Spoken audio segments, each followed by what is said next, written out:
Ya, selamat malam Chris. Sudah pasti Kristen ya? Malam. Ya Bang. Bang Chris ya? Wakanda for Indonesia forever. Thank you. Mau mualaf ya? Indonesia. Assalamualaikum. Waalaikumsalam. Mazuma, ini ada salam. Nih. Siapa dari mana? Nih om aku nih. Ini om awak nih. Iya. Masya Allah. Ini abang awak nih. Suruh pulang ke Pekan kalau nggak pecah jadi warga Riau. Arman Maulana. Suruh pulang. Ini Pak Ciawak. Ini Pak Ciawak nih. Haji Tony. Uni sampaikan. Uni. Ya. Sampaikan suruh cepat pulang ke Riau. Kalau enggak saya pecat jadi warga Riau itu. Masya Allah. Masya Allah. Apa ini? Palu basah. Kita makan ini. Merbata. Kita makan merbata. Tengok Paduk. Tengok tuh. Salam satu Tuhan. Ini Om Awak nih, Om Awak. Aduh. Masya Allah, Pak Sondi. Ingat kampung Pak Sondi. Ini anak hilang ini. Yusuf nama Tinro di Maluku gitu, Maluku lagi Yusuf nama Tinro. Nggak nonton ya? Nggak pikir. Pak Sondi ngapo lah, boy tak pulang-pulang ngapo di siku. Nggak boleh dia pulang sama Pak Endra, nggak boleh tuh. Bang Endra ngarang pulang udah Sondi. Mau ganti kakak dia menjadi warga negara daerah Jakarta. Tuh. Ngapo lah melalak jauh banget ke Jakarta. Aduh, pulang. Aduh, ya Allah ya Rabbi. Masya Allah, itu David. Kalau orang Rio kalau bilang ngeluyur itu melalak. Silakan David. Ngapo lah melalak. Ya David, selamat malam. Silakan David. Kristen ya pasti. Udah sering kok naik sini semuanya. Ya, apa yang ingin disampaikan David? Waduh, nggak ada yang disampaikan Bang. Cuma mau nanya nih Bang. Ya, apa yang mau ditanyakan? Aduh. Iya Bang. Izin bentar David, bentar. Ini teman-teman yang komen di bawah terkait politik, mohon maaf langsung saya blokir ya. Sudah dibilang jangan bahas politik. Jadi kalau terkait dengan paslon nomor 1, nomor 2, nomor 3, kita serahkan kepada demokrasi.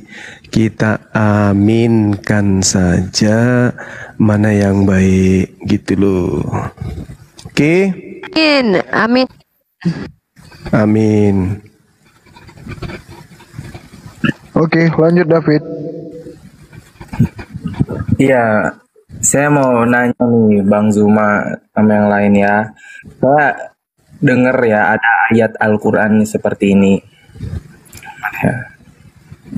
Barang siapa Allah beri petunjuk, ia mendapat petunjuk. Dan barang siapa Allah sesatkan, ia tidak akan mendapat penolong dan pemberi petunjuk baginya.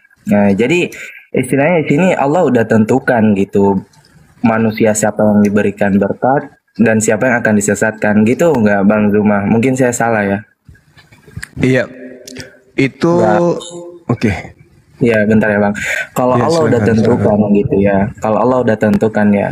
Ya kenapa seorang yang ditetapkan untuk disesatkan itu, contohnya mungkin saya ya Bang, kan saya di luar Islam katanya kafir gitu ya.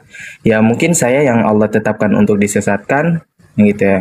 Terus siapa kalau saya mau masuk Islam tapi Allah udah tentukan kan udah diklaim di situ tidak ada yang dapat memberi kamu petunjuk. Gimana kalau saya kafir sampai saya wafat gitu Bang Zuma? Ya takutnya gitu ya. Semoga enggak gitu.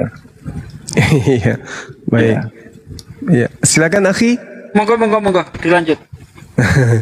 Iya, baik. Allah Subhanahu wa taala menjelaskan di dalam Al-Qur'anul Karim dengan sangat jelas bahwa kebenaran itu semuanya sudah dilimpahkan oleh Allah. Kebenaran sudah Allah nyatakan kepada manusia. Barang siapa kemudian ingin beriman, kata Allah, silakan beriman. Barang siapa yang ingin kufur, silakan kufur. Al-Quran menjelaskan itu.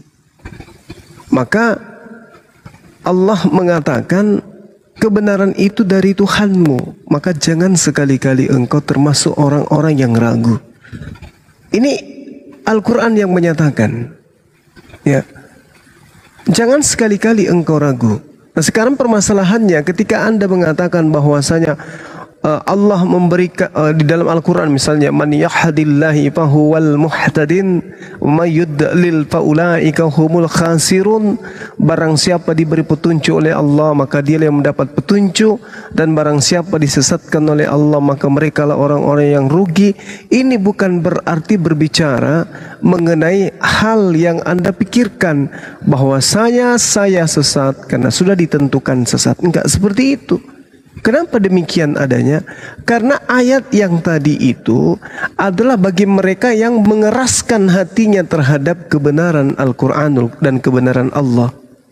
Allah Subhanahu wa taala menjelaskan misalnya dalam Al-Quran surah Al-An'am ya, ayat 153.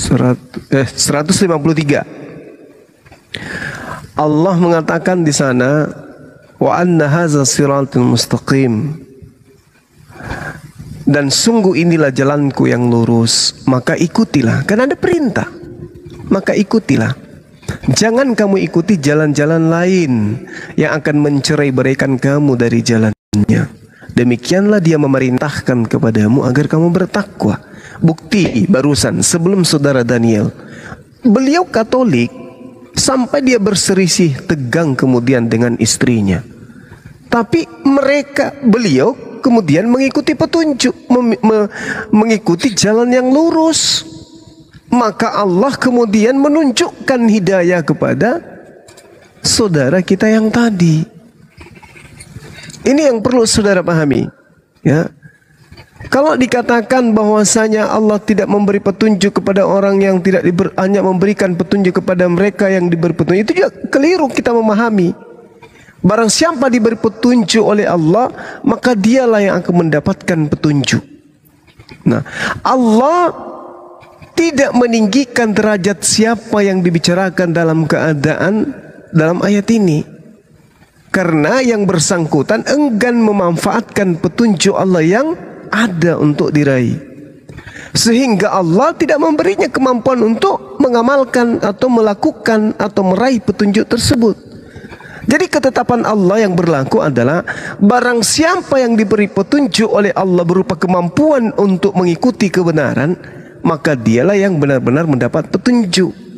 Jadi terkait dengan hidayah, terkait dengan menerima Islam, terkait dengan menolak Islam dan tidak menerima hidayah, itu terletak dari Anda sendiri. Contoh misalnya malam ini saya tanya, kenapa Anda masih menembah manusia? Yesus manusia. Yesus mengaku, Eimi anthropos, aku adalah manusia. Kenapa Anda menuhankan? Siapa yang memerintahkan Anda untuk menuhankan itu? Anda ingin mengatakan Allah, Tuhannya umat Islam. Enggak mungkin. Nah, sekarang Islam datang kepada saudara. Dikatakan bahwa tidak ada Tuhan selain Allah. Allah itu siapa? Allah itu Tuhan pencipta langit dan bumi, yang tak bisa dilihat oleh mata manusia. Oleh karena ini adalah alam fana, alam yang punya keterbatasan, sementara Allah tidak memiliki keterbatasan. Maka Allah tidak bisa kemudian menapaki alam yang penuh keterbatasan, karena Allah tidak terbatas. Nah, begitu juga yang diceritakan oleh Tuhan, oleh kitabnya orang Yahudi, Yeremia 10 nomor 6, pencipta langit dan bumi itu maha besar. Maha besar, Allahu Akbar. Dan dikatakan tidak serupa dengan apapun. Laisa kamitslihi syai'. Kalau dia tidak serupa dengan apapun, berarti kita tidak bisa menyerupakan dirinya dengan apapun itu. Yang ada dalam penglihatan kita, yang ada dalam pikiran kita, yang pernah kita rasakan, yang pernah kita dengarkan. Tidak bisa disamakan atau diserupakan dengan Tuhan. Nah, sekarang Allah Subhanahu wa taala datang kepada saudara mengatakan, innani anallahu la ilaha illa ana. yang datang kepada Bani Israel itu adalah utusanku. Dan utusanku itu aku berikan kekuatan mujizat dan tanda-tanda. Dia utusanku. Apakah anda beriman kepada itu? Anda beriman, ya aku percaya Yesus utusan Tuhan. Tapi kenapa anda tuhankan? Kira-kira yang ngajarin siapa? Anda sendiri kan? Karena akibat doktrin dan dogma. Tapi pada hakikat kebenarannya, posisi kebenaran absolut tidak sampai ke situ. Tapi kenapa anda menolak? Apakah karena Allah? Tidak, karena anda sendiri. Karena anda sendiri menolaknya, maka Allah Subhanahu wa ta'ala tidak memberi petunjuk kepada anda. Nah, andai saja anda tidak menolaknya, maka Allah akan memberikan petunjuk kepada siapapun yang ingin menerima petunjuk tersebut. Seperti itu saudaraku ya. Jadi kalau misalnya anda mengatakan, oh saya tidak masuk Islam karena saya ditetapkan. Siapa bilang? Siapa bilang? Kita diberi akal untuk berpikir. Kebenaran itu telah datang dari Tuhanmu. Barang siapa yang ingin beriman, maka silakan beriman. Barang siapa yang kemudian ingin kufur, maka silakan kufur. Ini jelas dalam Al-Quran dijelaskan seperti itu. Jadi tidak ada alasan bahwasanya saya kufur karena Tuhan tidak memberikan saya petunjuk. Petunjuk ke mana lagi? Anda diberi akal, Anda diberikan penglihatan, Anda diberikan hati untuk mengetahui ke poin-poin kebenaran itu. Seperti itu Bang, silakan. Ya, tapi malam. Malam. Ya, terlepas dari itu kan Bang Zuma, saya juga apa ya, selalu nonton gitu kisah-kisah para mualaf gitu ya Bang Zuma. Bahkan ada yang dengar azan doang udah mualaf gitu. Bahkan ada yang tiba-tiba gitu. Padahal dia nggak mempelajari Bang Zuma. Kan bisa dikatakan rahmat dan hidayah itu hanya Allah yang menentukan. Gitu kan Bang Zuma? Iya bener ya, salah ya? Iya, Ya kan betul. Siapa Ya, yang dia terus- tanya ini sih? Berkali-kali Anda udah menanyakan ini loh. Enggak, saya belum apa ya. Aduh, bingung saya juga. Saya nggak masuk gitu Bang Sugi. Bang gitu, Juma dari udah dulu pernah tuh. menerangkan ini loh. Iya, saya belum masuk gitu Bang dari dulu. Ya nanti kau belajar sendiri lah Bang. Sabar Pangalonto. Sabar, ganti-gantian ya. Saya bingung juga gitu Bang. Bingungnya kenapa saudara saya? Iya kan saya ini ya Bang, saya kan. Gimana? Iya, saya mau banget gitu Bang dapat hidayah dari Allah gitu kan. Tapi saya nggak bisa membohongi hati saya gitu Bang Zuma. Kalau saya belum bisa menerima, di sisi lain hati saya mau menerima, di sisi lain juga saya nggak masuk gitu Bang. Nah, sekarang Abang paham, Bang? siapa yang menginginkan Anda kemudian tidak mau meraih hidayah? Ya kalau menurut saya Bang, itu hidayah Allah yang belum datang kepada saya gitu Oh, Bang. nggak bisa Menurut gitu. saya, ya. Bukan begitu caranya. Sekarang begini. Apakah Anda memiliki 100% hak mutlak terhadap diri Anda? Contoh misalnya, Anda mau tidur. Bisakah kemudian ada kekuatan di luar dari Anda untuk kemudian melarang itu? Anda lapar, Anda ingin makan. Adakah kekuatan di luar Anda kemudian yang bisa mensetir Anda untuk tidak makan? Masuk ke dalam kamar, Anda lakukan apapun terhadap diri Anda, memperkosa diri Anda sekalipun Anda mampu kemudian. Tidak ada yang bisa menyetir itu. Begitu juga dengan iman. Ketika kebenaran itu ada pada diri saudara, maka kebenaran itu Anda tidak raih. Hanya Anda karena alasan saya ditetapkan kemudian menjadi kufur. Itu adalah alasan yang dibuat-buat. Sekarang saya tanya gini. Kenapa Anda tidak beriman kepada baginda Rasulullah Muhammad SAW sebagai nabi yang diutus untuk seluruh umat manusia? Kenapa?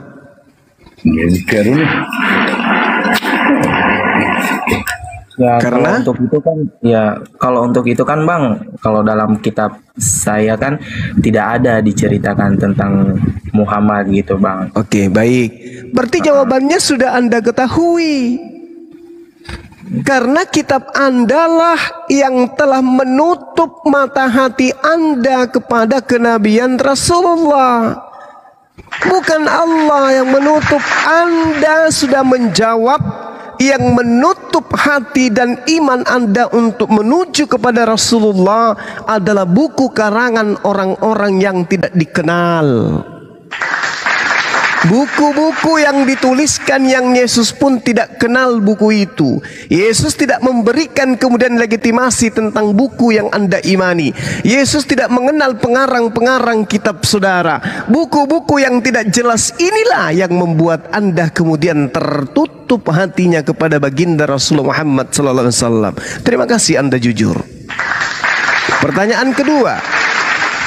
Kenapa Anda tidak mau beriman kepada Tuhan yang umat Islam sembah? Apa jawaban saudara? Ya, bantu saya Bang Zuma ya. Saya masih percaya dengan kitab saya sekarang karena Itu dia jawabannya. Iya, bentar dulu Bang Zuma.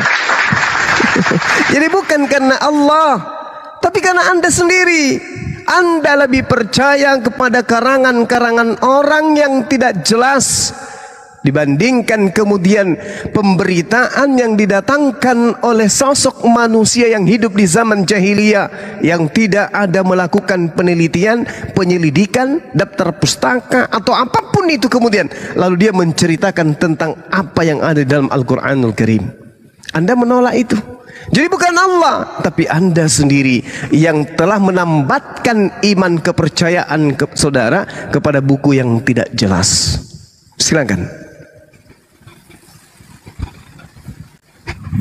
Oke, ya. Ya gitu aja Bang Zuma. Ya. Enggak bingung. Jangan bingung. Jangan bingung. Kan jawabannya sudah jelas. Kenapa Anda menolak Allah? Kenapa Anda menolak Rasulullah? Karena saya masih percaya kepada buku ini. Sekarang kalau Anda itu ingin mendapatkan petunjuk hidayah, ambil buku itu telah pelajari dengan baik. Kenapa Anda tidak makan seharian? Karena uang ini yang saya pegang Bang. Ada apa dengan uang Anda? Saya juga bingung Bang. Sudah 5 warung yang saya datangi, tidak ada yang mau menerima uang saya Bang. Cek per cek ternyata Anda tidak mendeteksi dan tidak mau meneliti kemudian uang yang Anda pegang Anda sangat cinta karena gambarnya bagus, karena rapi dan seterusnya masih baru. Anda lupa bahwa uang yang Anda pegang itu adalah uang palsu. Bagaimana mungkin kemudian warung mau terima? Bagaimana mungkin kemudian hidayah ini bisa datang sementara Anda membelanjakan uang palsu? Bagaimana barang-barang itu mau datang? Bagaimana hidayah itu mau datang? Anda kemudian tergadai dengan buku-buku palsu tersebut. Buku yang mengajarkan Anda menyembah kepada sesama Anda manusia.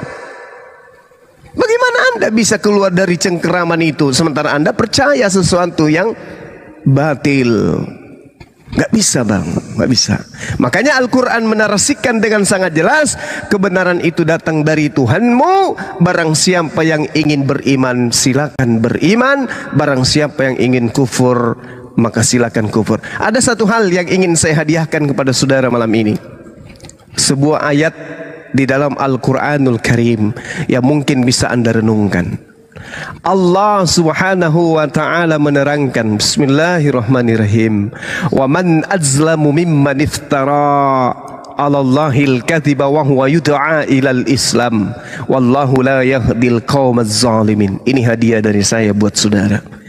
Dan siapakah yang lebih zalim daripada orang yang mengada-adakan kebohongan dan kedustaan terhadap Allah, padahal dia diajak kepada Islam. Dan Allah tidak memberi petunjuk kepada orang-orang yang zalim. Anda zalim, makanya Anda tidak mendapatkan petunjuk. Loh, Bang Suma jaga mulut kalau bicara. Apa rupanya yang harus saya jaga? Allah Subhanahu wa taala menerangkan Allah tidak memberi petunjuk kepada orang-orang yang zalim. Kenapa Anda tidak mendapatkan hidayah? Karena Anda zalim. Apa buktinya? Anda percaya kepada buku yang tidak jelas asal muasalnya. Anda zalim. Bang, kebanyakan orang yang nggak belajar juga ya dapat hidayah gitu, Bang. Iya, Nggak betul. belajar Islam itu tiba-tiba Betul dia sekali. gitu. Betul Nggak sekali. belajar juga. Baik, betul sekali. Narasi yang saya bangun, ada orang yang membelanjakan uang palsu yang kemudian bisa mendapatkan makanan. Apa itu? Mungkin pada saat dia datang ke warung, yang pemilik warungnya itu melihatnya iba. Melihatnya kedatangannya orang ini benar-benar menghambakan benar-benar memperlihatkan permohonan. Dia benar-benar terlihat tidak makan. Bukan sombong angku di hadapan sang penjual. Ini uang asli loh. Ini kan baru. Ini kan bagus dan seterusnya. Memperlihatkan keangkuhan di hadapan penjual yang ada. Tidak dapat makanan. Padahal yang dibawa uang palsu. Ketika Anda bertanya, ada hanya mendengarkan suara azan, ada hanya mendengarkan kematian, bahkan ada yang hanya bermimpi mereka bersyahadat. Tapi kenapa saya ini? Saya sudah belajar bertahun-tahun. Karena Anda angku di hadapan Allah, Anda zalim. Apa zalimnya? Mari kita buktikan. Kita buktikan malam ini juga bahwa Anda adalah zalim. Saya ingin tahu dari saudara, menurut saudara saya ini, saudara David, apakah pencipta langit dan bumi ini pernah berhenti menjadi pencipta langit dan bumi? Silakan Anda jawab. Ya kalau pakai akal sehat ya nggak mungkin. Nggak gitu, Bang. mungkin.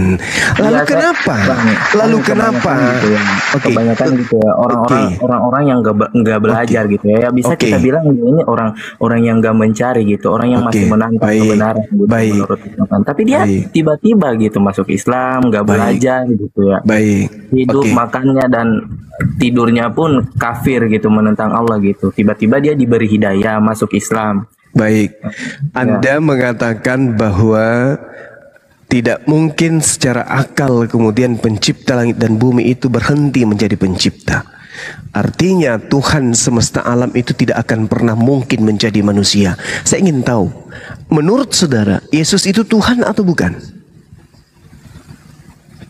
Ya Tuhan, Bang. Kalau saya di Kristen ya tetap Tuhan.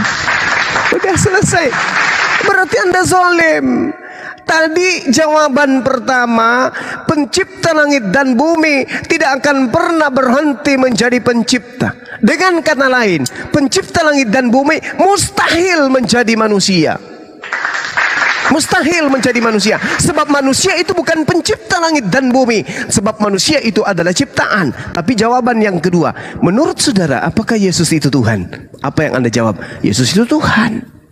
Padahal Yesus manusia. Berarti Anda jatuh kepada hadiah yang saya berikan. Wa man azlamu mimman iftara 'alallahil kadziba wa huwa yud'a ilal Islam. Anda adalah pendusta. Anda adalah pembohong. Tadi Anda mengatakan Tuhan tidak mungkin berubah menjadi bukan Tuhan. Tapi ketika berbicara anak Maria yang manusia, yang tidak bisa berbuat apa-apa dari dirinya sendiri, Anda mengatakan Yesus itu Tuhan. Anda pembohong. Anda pendusta. Anda jatuh kepada kezaliman yang nyata. Ini belum berapa menit kita berbicara. Yang diterangkan Al-Quran justru menjadikan umat Islam semakin kuat imannya terhadap Allah. Wa man azlamu mimman iftara 'alallahil kadziba wa huwa yud'a ilal Islam. Siapakah yang lebih zalim daripada orang yang mengada-adakan kebohongan terhadap Allah? Allah tidak serupa dengan makhluk. Allah tidak akan pernah bisa berhenti menjadi ciptaan. Allah tidak bisa berhenti menjadi bukan Allah. Tetapi kemudian Anda mengatakan manusia Yesus yang lahir di kandang binatang itu adalah Tuhan. Anda zalim. Pantas kalau kemudian Anda itu tidak bisa mendapatkan hidayah. Lalu bagaimana dengan mereka yang tiba-tiba hanya mendengarkan azan, padahal mereka pembangkang. Dia pembangkang terhadap Allah. tapi mereka bukan hidup di dunia apologet. Dia tidak hidup di dunia debat. Dia tidak mengeraskan hatinya ketika mendengarkan penjelasan. Tetapi kemudian begitu dia benci kepada Allah, benci kepada Islam, benci kepada Rasulullah, benci kepada Al-Quran, tapi sekali dia mendapatkan tetesan air, dahaganya terselesaikan kemudian. Ya, otoritas Allah ya Bang untuk memberikan hidayah gitu. Istilahnya saya mencari keadilan gitu Bang. Abang bilang diberikan setetes air langsung dahaganya hilang. Kenapa saya nggak diberikan Bang? Sedangkan saya baca ya dalam. Baik. Bentar ya Bang, saya tolong saya Bang. Iya, silakan. Ini Bang, saya dalam Al-Baqarah 272 ya Bang. Iya. Nggak usah baca Arab nih. Bukanlah kewajibanmu menjadikan mereka mendapat petunjuk, tetapi Allah lah. Nah, ini kan diperjelas bahwa pemberi hidayah itu hanya Allah gitu, yang memberikan petunjuk, memberi taufik siapa yang dia dikehendakinya gitu ya Bang. Ya terlepas dari saya orang yang zalim atau enggak ya, kan itu hak otoritas Allah. Contohnya abang bilang tadi ada yang tiba-tiba gitu, dia nggak hidup di dunia apologet gitu kan. Ya gimana ya, dia diberi, saya tidak gitu Bang. Nah ini kan saya bertanya di mana sih keadilan Allah gitu. Baik. Jadi kalau Anda berbicara mengenai Al-Quranul Karim, laisa alaika hudahum, bukanlah kewajibanmu wahai Nabi Muhammad menjadikan mereka mendapat petunjuk. Walakinnallah, akan tetapi Allah yang memberi petunjuk kepada siapa yang Allah kehendaki. Allah memberi petunjuk kepada mereka yang mau mendapatkan petunjuk. Sekarang bagaimana mungkin Allah memberikan petunjuk kepada manusia yang sudah nyata-nyata tahu Yesus manusia, tapi mengeraskan hatinya menganggap Yesus itu Tuhan. Allah itu adil. Anda mencari keadilan. Allah itu adil. Tidak akan mungkin Anda dipalingkan kemudian kepada keinginan Anda mempertuhankan manusia yang Anda tahu dia adalah manusia, dan Anda jatuh cinta kepada penyembahan terhadap manusia itu. Itu gak mungkin. Allah itu maha adil. Tapi seketika Anda memalingkan hati Anda, bagaimana mungkin saya menyembah ini akan manusia? Ini gak benar. Manusia kok saya sembah? Ini nggak benar. Lebih baik saya ateis, lebih baik saya menjadi ayam sekalian daripada saya menyembah sesama saya manusia. Tapi kan Anda tidak ingin itu. Anda tidak mau. Meskipun apapun yang terjadi, Yesus tetap Tuhan. Kan itu yang Anda inginkan. Kan itu yang sedang terjadi pada diri Anda. Banyak hal yang Anda pikirkan, yang Anda renungkan, yang Anda takutkan, yang Anda inginkan kemudian dengan penyembahan terhadap Yesus. Padahal Anda sudah tahu dia manusia. Jangan Islam, jangan Kristen, Anda netral. Apakah pencipta langit dan bumi itu pernah berhenti menjadi Tuhan? Tidak. Apakah Yesus itu manusia? Manusia. Apakah pencipta langit dan bumi itu pernah berhenti jadi Tuhan dan menjadi manusia? Tidak pernah. Kalau secara akal. Tapi secara iman Anda pasti akan mengatakan, yes, Yesus itu manusia, tetapi dia juga Tuhan. Ini zalim. Orang yang berpegang teguh kepada kezalimannya inilah yang Tuhan tidak beri petunjuk. Kenapa nggak diberi petunjuk orang-orang kayak gini? Karena mereka zalim. Zalimnya mereka mematikan akal mereka, lalu kemudian mengedepankan iman mereka. Habis itu dia bertanya, kenapa Allah tidak adil? Kenapa Allah tidak memberikan saya hidayah? Loh, gimana ceritanya? Gimana ceritanya? Ibarat Anda ini lagi tenggelam. Anda lagi tenggelam. Anda bisa berenang berenang ke pinggir danau. Anda bisa berenang, tapi Anda teriak, kenapa tidak ada pelampung yang dilemparkan kepada saya? Ini tidak adil. Begitu ya? Sementara yang lain dikasih pelampung, saya kenapa nggak dikasih pelampung? Padahal dikasih petunjuk. Bung, kamu tinggal 3, 4, 5 kali narik napas, goyangkan tangan kiri dan kanan secara bergantian ke depan, Anda sampai dan Anda selamat. Tapi Anda tidak melakukan itu. Gaya dada bisa. Gaya dada pun bisa. Gaya kupu-kupu bisa. Tapi Anda tidak melakukan. Anda ingin disuapin dengan pelampung. Ini namanya zalim. Bunuh diri itu namanya. Allahu Akbar. Masya Allah. Udah, silakan. Iya. Minum dulu bang, capek kali ya bang? Enggak? Iya, nggak apa-apa. Ya, makasih nih waktunya ya. Iya. Jadi kalau saya menyikapi tadi ceramah bang itu memang luar biasa bang, salut lah ya. Itu bukan ceramah loh, itu menjawab Oke lah pertanyaan. bang. Iya. Tunggu dulu. Bang Alontop ini Kristen atau Islam? Solim juga ini. Oh, Iya, sorry. zolim. Solim juga pasti. Jadi pangan apa nih, mau disampaikan atau mau ditanya atau mau bertanya? Enggak, karena kebetulan ini kan Yesus ini kan apa ibaratnya kan menyangkut dengan pribadi saya, Tuhan saya kan pribadi itu, ya kan, betul nggak? Iya. Jadi saya mau bertanya seperti ini bang, jelas Yesus itu memang manusia di dunia, buktinya dia lapar, dia tidur. Nah, jadi kalau misalnya kalian mengatakan dia itu manusia, iya, dia manusia. Pertanyaannya, supaya jangan salah persepsi, ini ada namanya salah persepsi di dalam pandangan. Orang Muslim silakan. berpandangan bahwasanya apa? Yesus itu manusia, kenapa jadi Tuhan? Nah, kalau kami enggak, Tuhan itu datang ke dunia untuk melakukan namanya sesuatu perubahan di dalam ciptaannya. Sebagaimana Tuhan, dia memiliki cara, dia mempunyai cara pikir tersendiri, dia mempunyai apa namanya ibaratnya kekuasaan tersendiri. Bagaimana sih supaya ciptaan saya ini benar, bagaimana sih supaya apa yang saya bentuk ini menjadi lancar perjalanannya atau semua teratur. Nah, sebagaimana hakikat dia adalah sang pencipta. Nah, dia melakukan satu namanya penerobosan dengan cara seperti itu, bahwasanya aku akan datang ke dunia ini untuk melakukan namanya perubahan, sebagaimana itulah cara dia, karena dia Tuhan, dia yang buat, dia yang berkuasa, dia yang melakukan segala sesuatu.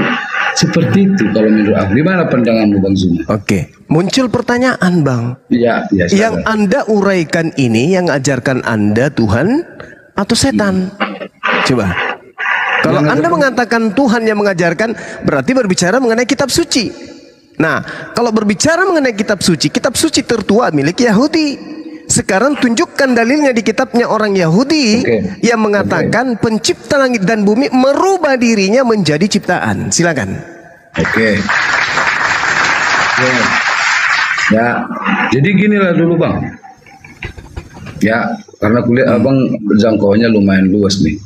Jadi saya ini coba hanya untuk bercoba kita manusia kan dikasih akal nih Bang ya.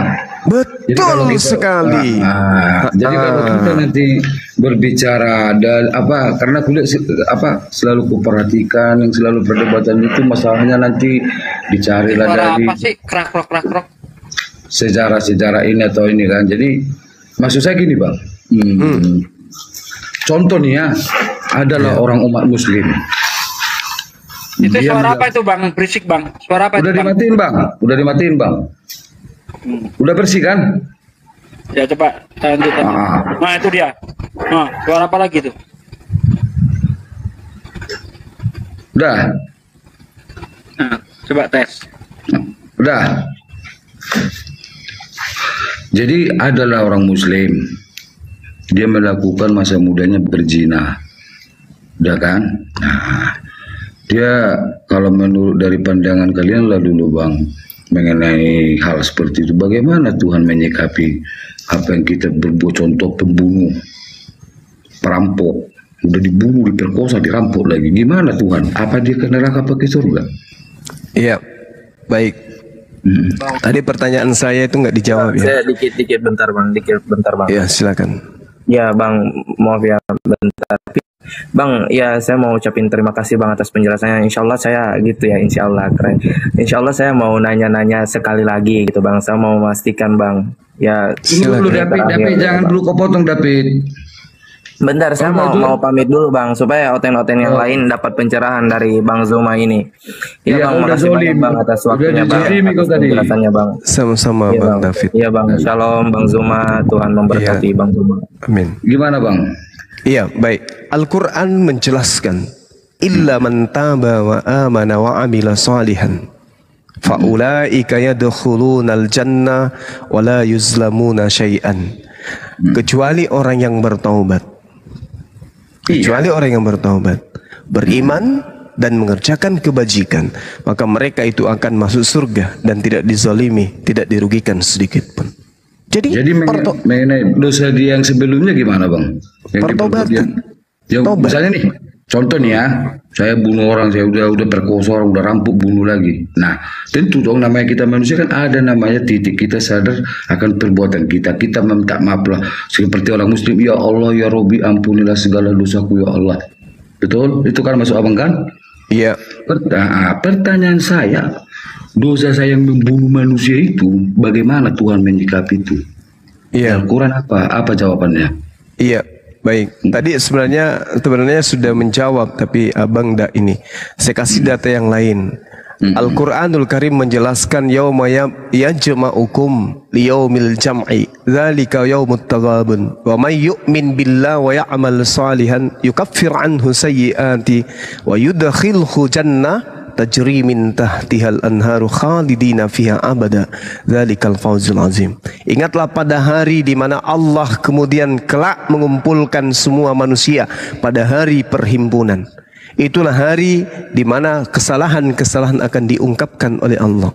Dan barang siapa beriman kepada Allah dan mengerjakan kebajikan, niscaya Allah menghapuskan kesalahan-kesalahannya, menghapuskan dosa-dosanya dan memasukkannya ke dalam surga. Mereka kekal di dalamnya. Itulah kemenangan yang agung.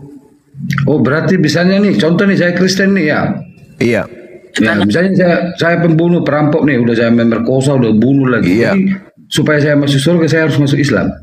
Anda bertobat masuk Islam, insya Allah akan diampuni dosa-dosanya. Jadi dosa saya yang membunuh manusia itu, yang menghilangkan nyawanya itu diabaikan aja nanti kalau saya pindah Islam. Ini sudah dijelaskan oleh Allah. Barang siapa yang beriman kepada Allah dan mengerjakan kebajikan, niscaya Allah akan menghapuskan dosa-dosanya dan memasukkannya ke dalam surga. Oh, berarti kalau sekarang saudara kita yang Muslim itu melakukan berzina atau ini, jadi sehingga kalau dia mengaku bersalah jadi bertobat, sholat jadi sebagaimana rukun Islam dilakukan, itu dosanya yang semua yang dilakukan pembunuh perampok yang Muslim itu masuk surga. Ya. Kalau dia taubatan nasuha, masuk surga. Dan satu hal, maksud saya iya. kan adalah orang kita taruhlah dia umur 25 tahun melakukan itu. Nah, dia insaf lah dia kan. Jadi bertobat. Dia ini cerita Muslim nih ya. Dia bertobat jadi rajin sholat dan sebagaimana lah Muslim sejati ya kan. Nah, itu dosanya itu diampuni nggak? Diampuni. Perbuatannya diampuni dosanya oleh Allah. Hukumnya apa? Gimana? Hukumannya atas perbuatannya itu nggak ada. Diampuni dosa-dosanya oleh Allah. Kan sudah jelas. Oh, begitu pemahamannya. Iya. Siap. Gitu ya. Iya. Bagaimana kalau di Kristen? Kalau di Kristen itu bang, mungkin nanti kalian percaya apa nggak percaya, tapi inilah sejarah yang saya tahu bang ya. Iya. Contoh Daud lah, dia kan mengingini istri prajuritnya. Dia minta maaf sama Tuhan. Oke Daud. Kau minta maaf, aku ampuni. Tapi perbuatanmu itu kuhukum kau atas perbuatanmu. Itu dia. Makanya saya berpikir beda berarti ya. Kalau Tuhan saya bang, ya, saya berdosa berzina ini, saya minta maaf. Iya saya diampuni, saya dimaafkan. Tapi perbuat dosamu itu kau harus rasakan akibat siksaannya. Itu. Jadi bagi Tuhan saya tuh nggak bisa kalau kau karena mengaku ya Allah begini, oh dosamu yang itu, contoh saya pindah Islam jadi saya enggak. Kalau di prinsip saya Kristen itu nggak bisa. Kau zina, kalaupun kau bertobat aku Tuhan minta maaf lah atas perbuatan, iya kau diminta maafkan, makanya hidup kau masih bernapas, berarti kau dikasih apa kan? Tapi perbuatanmu itu kau harus menanggung hukumannya. Lalu bagaimana dengan data-data barang siapa yang percaya Yesus bahwa dia adalah Tuhan, maka dia akan diselamatkan. Gimana? Inilah bang, ini di. Jadi Yesus itu terlepas kita bicara Tuhan Yesus itu jadi Tuhan atau enggak ya bang. Jadi dari ajarannya bang ya. Iya. Jadi kalau pengajaran Yesus itu seperti ini bang. Memang dosa manusia itu yang dari dulu apa yang dilakukan dia itu Tuhan tidak pernah namanya tidak memberikan hukuman sama dia. Tetapi Tuhan memberi kemudahan. Gini contohnya Bang, Yesus itu kan mengajarkan kasih kan Bang. Artinya kasih itu buah roh itu tidak benci, tidak pendendam, pokoknya damai sejahtera lah yang ada di dalam hati dan pikirannya. Dengan begitu Bang, bahwasanya segala sesuatu yang menyangkut hutang perintah Tuhan yang dilawan manusia, kalau dia hidup di dalam kasih, itu akan dibenarkan Bang. Bukan berarti dia benar, tapi Tuhan akan menganggap itu sesuatu yang benar. Tapi perbuatan Maksudnya apa itu? Maksudnya apa itu Bang? Dibenarkan gini, contoh Bang. Contoh gini saya misalnya dia membunuh, seperti contohnya Bang, seperti Sambo misalnya kemarin. Itu gimana itu? Iya, itu dia harus nanggung hukumannya Bang. Lalu bagaimana dengan dalilnya dia percaya kepada Yesus? Dia akan diselamatkan. Bedanya gini Bang, contoh Sambo kan, dia udah jelas membunuh itu kan, ceritanya kan dari hukum kan, dia bersalah nih menghilangkan nyawa orang, ya kan, di dunia aja dia dihukum, apalagi Tuhan, dia dihukum, tapi untuk menentukan dia ke surga ke neraka nanti Tuhan akan menimbang sesuai dengan cara Tuhan. Ada juga timbangan ternyata ya. Itu ada juga timbangan. Itu kan ini kalau ya penjelasan Anda itu larinya ke Islam. Itu satu hak prerogatifnya Bang. Itu penjelasan Islam itu Bang. 1 Yohanes 2 nomor 1, dengarkan saya. Anak-anakku, hal ini kutuliskan kepadamu supaya kamu jangan berbuat dosa.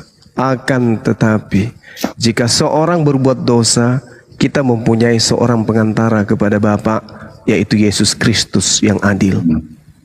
Roma 10 nomor 9, barang siapa yang berkata dengan mulutnya Yesus itu Tuhan, maka dia akan diselamatkan. Lalu bagaimana dengan dosa yang Anda tadi katakan? Bukankah orang Kristen ketika mati itu langsung ke surga? Siapa bilang? Lah, semua orang Kristen itu ketika kita berdialog mengatakan mereka tidak ada siksaan kubur, langsung surga. Gini loh Bang. Gini. Orang Kristen itu tidak terlalu membahas seperti kalian jalurnya, contoh kalau mati nanti kemana. Di Kristen nggak terlalu dibahas di situ. Jadi mereka nggak mengerti alam kubur, gitu loh. Jadi kalau menurutkan udah saya bilang tadi Bang, hukuman mau mati kita mau ini tetap Tuhan tuntut hukuman. Apa yang kau perbuat selama hidup. Oleh karena itulah Tuhan memiliki hak prerogatif. Makanya dibilang dia maha kuasa. Nanti kan Kristen, makanya dibilang nanti Bang, kalau Kristen dibilang nanti Tuhan akan menghakimi. Dikumpulkanlah semua manusia itu, dihakimilah sesuai perbuatannya masing-masing. Gimana cara Tuhan memberi hukuman, itulah hak prerogatif Tuhan. Gitu Mas. Lalu bagaimana dengan kematian Yesus di atas tiang salib? Nah, kalau kematian Yesus di atas tiang salib itu Bang, kita nggak bisa menjawab secara langsung, oh begini, enggak. Kita harus belajar kita harus kembali ke namanya dari awalnya zaman Musa, hukum Musa dan kitab para nabi. Itu Bang sebenarnya penentu. Jadi kematian Yesus ini untuk apa? Kematian Yesus ini untuk apa? Nah, boleh saya izin bicara Bang, tapi jangan diapa dulu. Gini Bang ceritanya, saya persingkat aja ya supaya nggak menghemat waktu. Jadi gini Bang, kalau di Kristen itu kan, kita kan di buku di Alkitab itu kan kita ada namanya belajar kitab Musa, walaupun itu kita isi kitab Musa itu nggak lengkap semuanya, gitu loh. Ya kan? Nah, di dalam kitab Musa itu kita dapat namanya pelajaran seperti hukum Taurat, ya kan? Nah, di dalam Kristen itu kita diajarkan di dalam hukum Taurat itu, hukum Musa itu, dari hukum Musa ini Bang, kalau kita menilik dari hukum Musa, kita jangan bicara Yesus dulu ya. Dari hukum Musa ini Bang, sebenarnya kalau menurut hukum Musa, kita itu nggak ada yang bisa ke surga Bang, sebenarnya. Kalau dalam pandangan gimana? Kalau kita bicara Yesus dulu Bang ya. Kalau dari kitabnya, dari hukum Musa Bang dan kitab para nabi, bahwasanya kita manusia ini Bang nggak layak ke surga. Karena apa? Surga itu tempatnya suci, kudus. Kita ini manusia berdosa. Oleh karena itulah makanya dibilang ada istilahnya Tuhan akan menguduskan umatnya supaya layak ke surga. Dengan cara apa? Tuhan menguduskan umatnya supaya bisa masuk ke kerajaan surga itu karena surga itu tempatnya suci, nggak bisa berdosa. Itulah Bang. Jadi makanya apa? Tuhan mengambil cara dengan cara seperti tadi yang kita di Kristen ini. Jadi karena itu tidak bisa dilakukan. Makanya kan tumbal ya Pak. Bukan beda Bang tumbal. Jadi ginilah bang, kalau seorang pencipta handphone, bisa nggak kita ajari dia untuk memperbaiki apa yang diciptakan? Dia yang tahu kan? Itu bang. Makanya dibilang karena dari konsekuensi dari Taurat inilah makanya manusia itu tidak bisa ke surga. Dengan begitu Tuhan mengambil cara menguduskan umatnya dengan cara dia harus turun untuk namanya melakukan pengudusan untuk dosa umatnya. Tapi ingat bang, dosa manusia yang berbuat zina yang ini tetap nanti dia akan dihukum. Itulah Tuhan. Makanya dibilang dia, saya bukan manusia yang bisa dipermainkan. Kau berzina, kau akan dapat hukuman. Gitu bang. Jadi dari mana Anda mendapatkan kemudian ilmu bahwa Taurat itu kemudian menyebabkan orang tidak masuk ke dalam surga? Nah, kita berbicara hukum. Nah, dalam disiplin hukum kita harus tahu hukum itu ada konsekuensi, ada prinsip, ada dasar, ada asas. Jadi kita di Kristen tidak diajarkan hukum Taurat itu seperti hanya butir-butir Pancasila. Jangan berzina, jangan makan babi, jangan jangan ini, enggak. Dasar hukumnya apa? Jika kau melakukan sunat, tapi kau berzina, sunatmu itu dibatalkan Tuhan. Karena apa? Tubuhmu sudah najis. Gak ada lagi gunanya kau potong kulit dagingmu, padahal apa? Kau tubuhi perempuan. Contoh. Oke, baik bang. Oke, udah bang. Saya udah paham. Sekarang begini, kalau tidak berzina, tetapi tidak bersunat, itu gimana kedudukannya? Tetap sama bang. Tetap sama. Contoh saya bang ya, saya kan nggak bersunat nih bang. Nah, saya melanggar hukum Taurat, nggak ada basa-basi. Tetap saya pelanggar hukum Taurat. Nah, berarti Anda tidak akan masuk surga karena Anda melanggar Taurat. Iya, kalau dari hukum Taurat saya nggak masuk surga. Iya. Itu. Iya. Siapa bilang orang Kristen itu kalau dalam secara kasarnya bang, kami itu memang dididik secara melanggar hukum Taurat. Iya. Sunat kami langgar. Karena apa? Sunat itu nggak bisa dihapuskan, itu firman Tuhan, nggak bisa kita abaikan. Saya Kristen, saya pelanggar hukum Taurat, real itu. Iya. Itu. Tapi jadi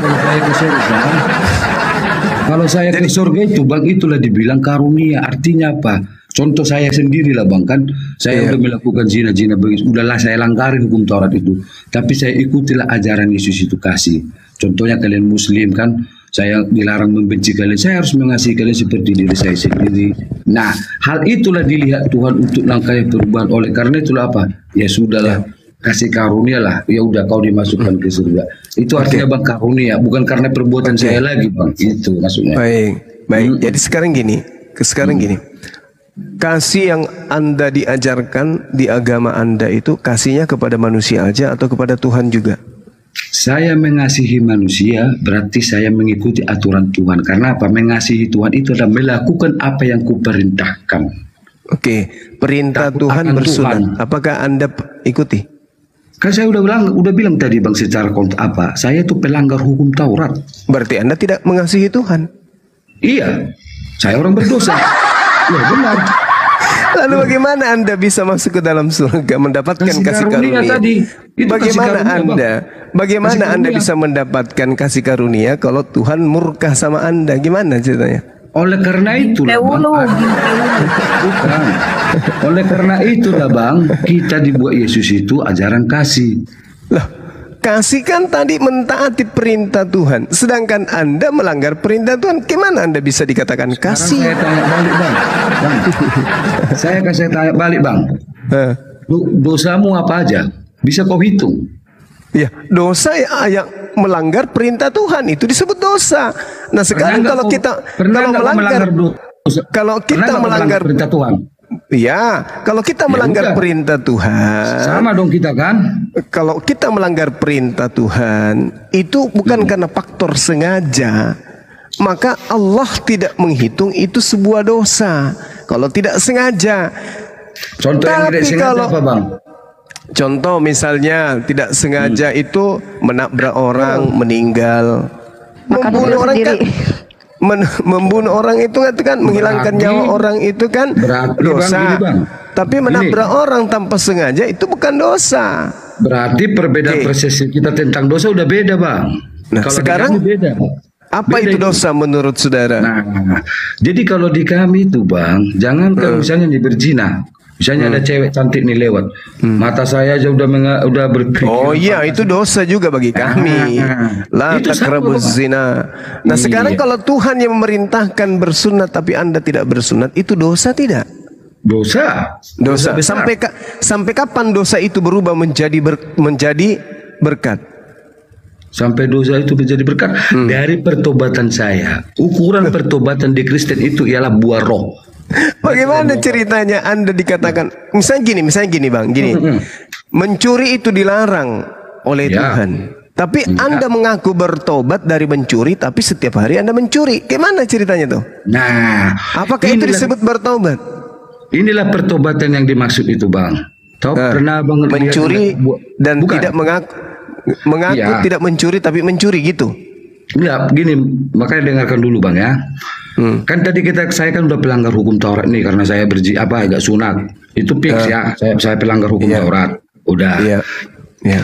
Dan banyak lagi hukum Taurat yang mungkin saya langgar yang saya tidak tahu karena banyak hukum Taurat ini kan. Jangan ada ilah lain tapi Anda membuat ilah baru. oke lah. Iya banyak kan Bang. Nah, jadi seperti tadi kita harus ingat prinsipnya hukum Taurat itu Bang. Contoh, saya ini sunat tapi saya berzina atau main sama perempuan lain.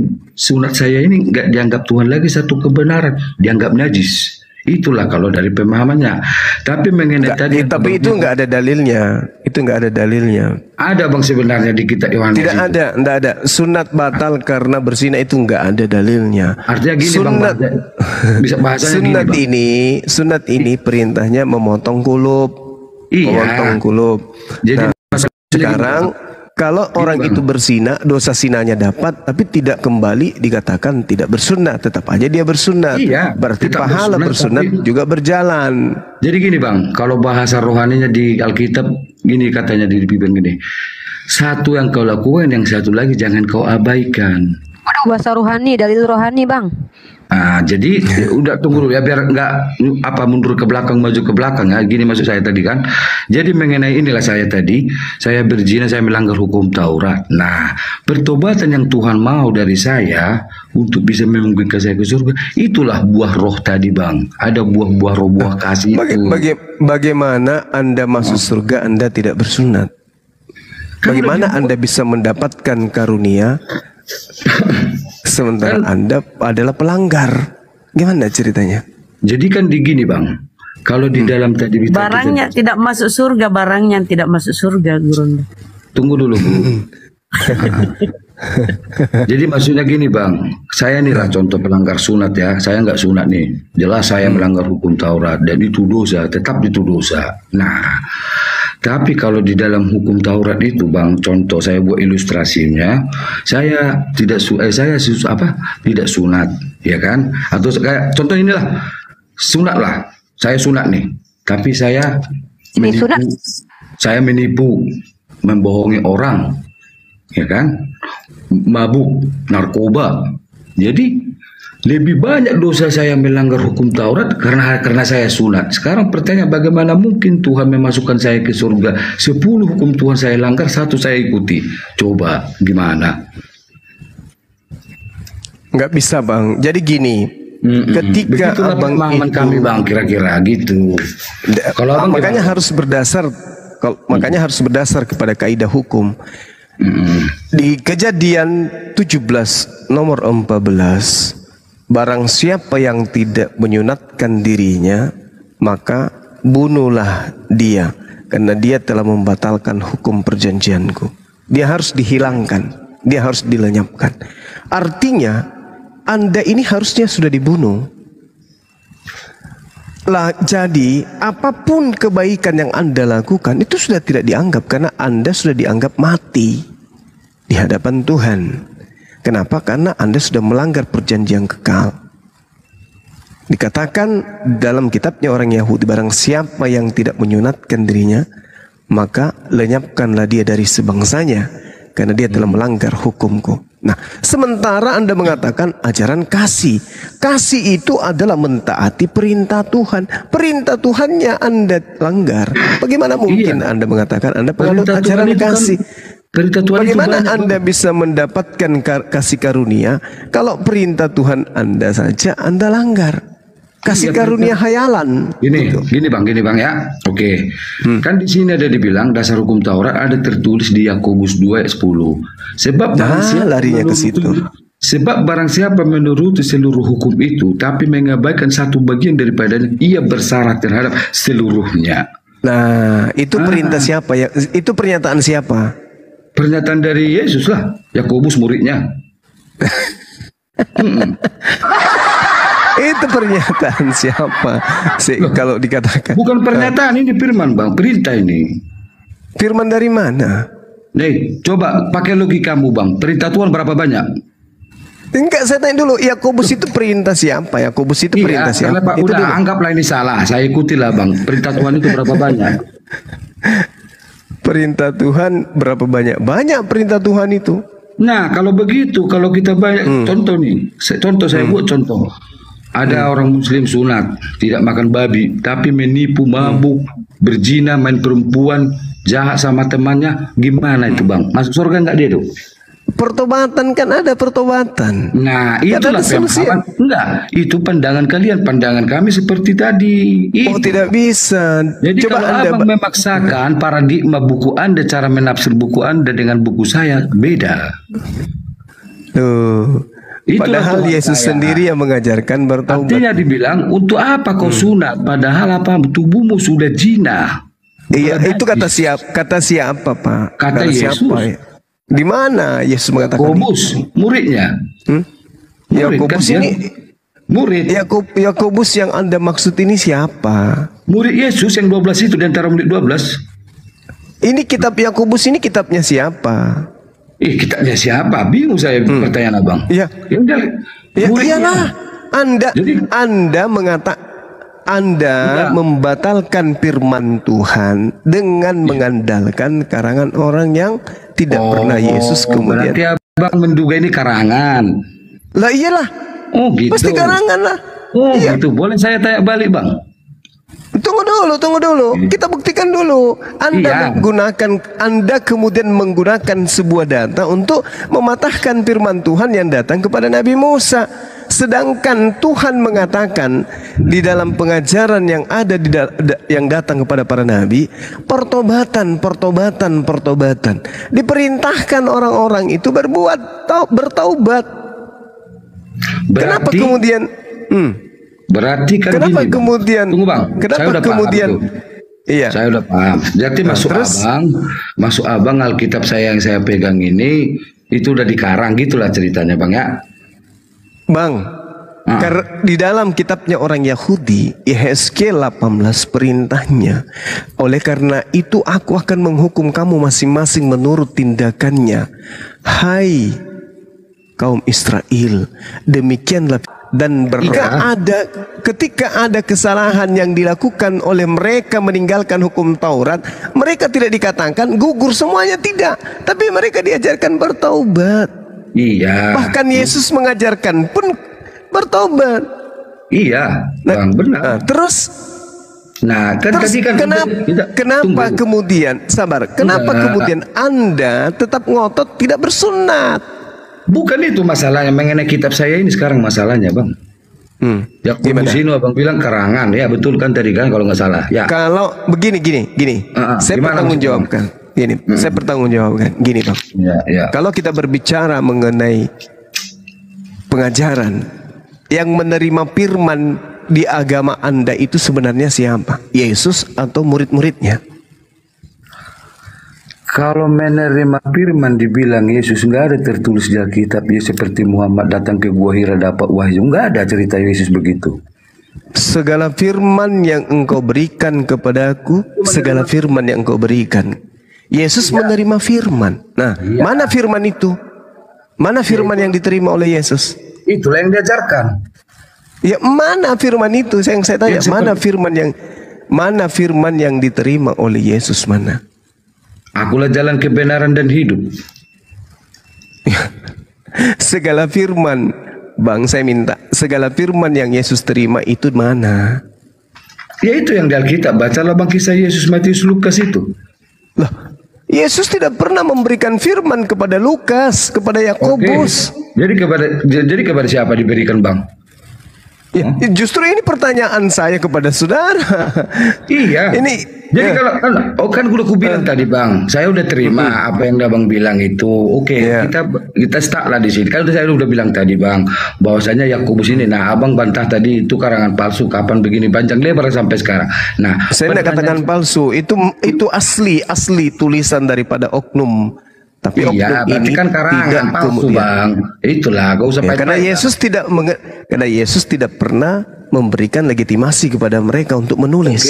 Dan bukan mereka yang menerima firman, tapi yang menerima firman itu adalah Yesus. Iya bang, oke, udah ya. Nah sekarang saya bertanya, abang tahu itu adalah campur tangan atau karangan. Jadi yang mana yang asli bang? Yang asli itu yang datang kepada Yesus. Iya, ada nggak ditulis di mana? Hilang gitu aja. Markus 4 nomor 14, Yesus mengajarkan Injil Markus Allah. Itu siapa bang? Markus itu asisten Paulus yang melakukan penyelidikan tentang Yesus. Hasil penyelidikannya, penyelidikan daripada Markus. Hasil penyelidikan dari Markus. Abang bilang tadi bahwasannya apa? Bahwasannya di mana Yesus itu berfirman kepada Yakobus. Sekarang saya tanya balik, kapan sih Tuhan Yesus berfirman di Markus? Hasil penyelidikannya Markus menerangkan Yesus mengajarkan Injil Allah di Galilea. Berarti kitab Markus itu abang percaya itu benar? Saya mengatakan penulis kitab Markus menuliskan hasil penyelidikannya, mengatakan bahwasanya Yesus mengajarkan Injil Allah. Pertanyaannya, Markus 1 nomor 14. Tapi pertanyaannya kan mana? Udah karangan bang, gimana ya?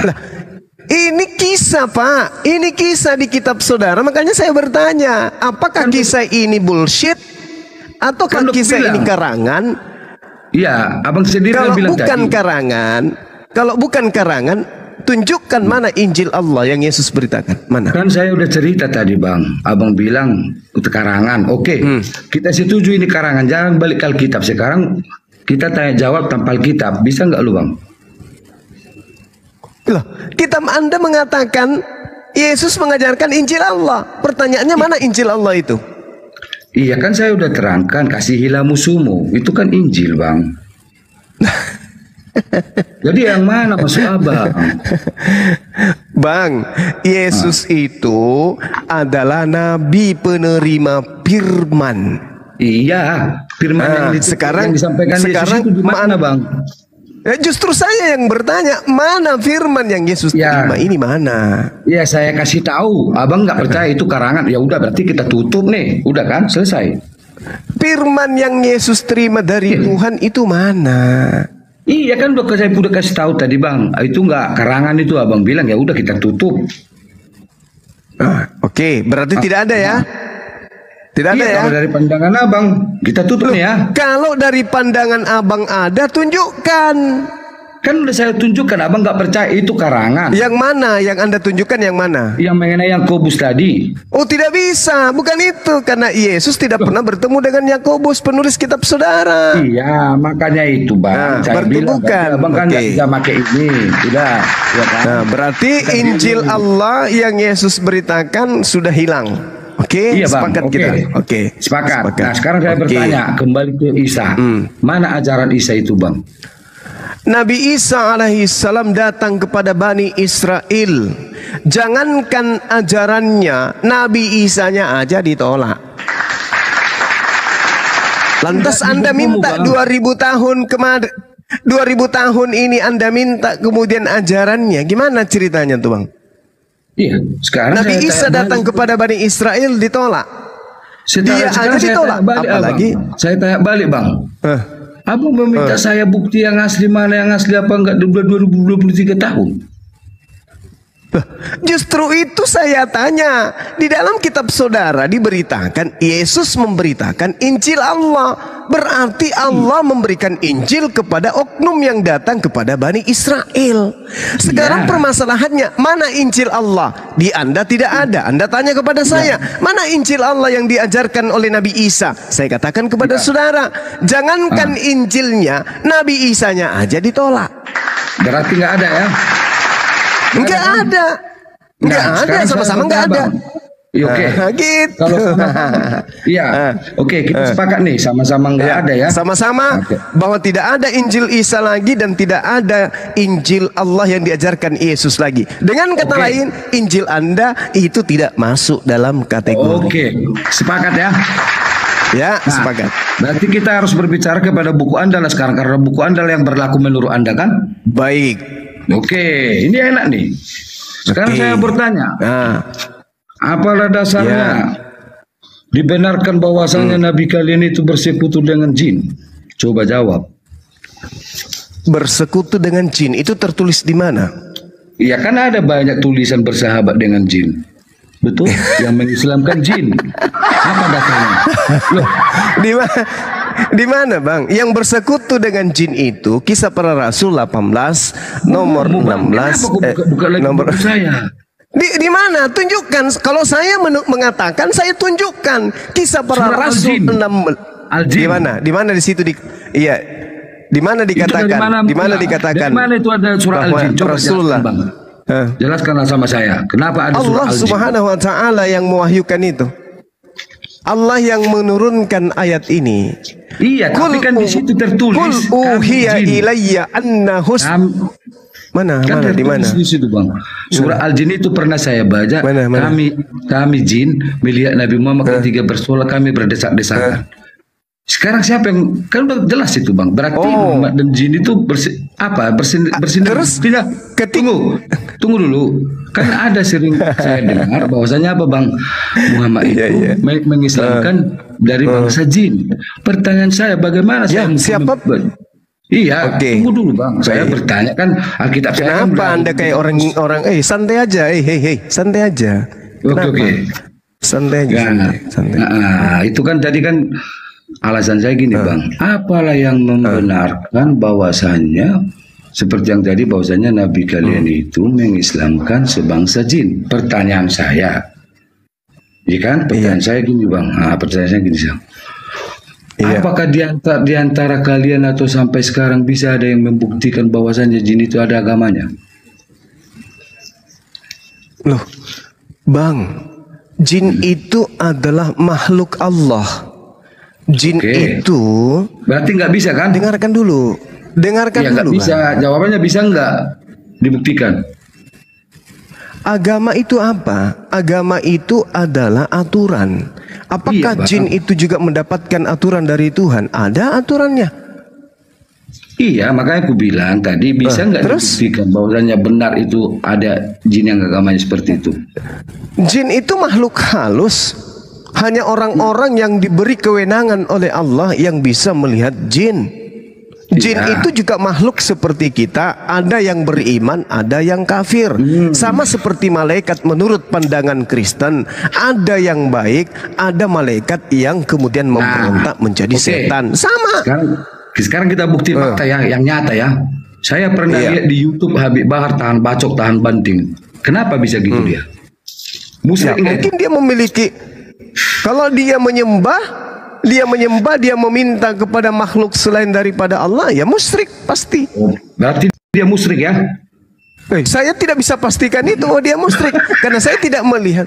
Sabar Bang, karena saya tidak melihat dia menyembah setan. Memang Anda pernah melihatnya menyembah setan?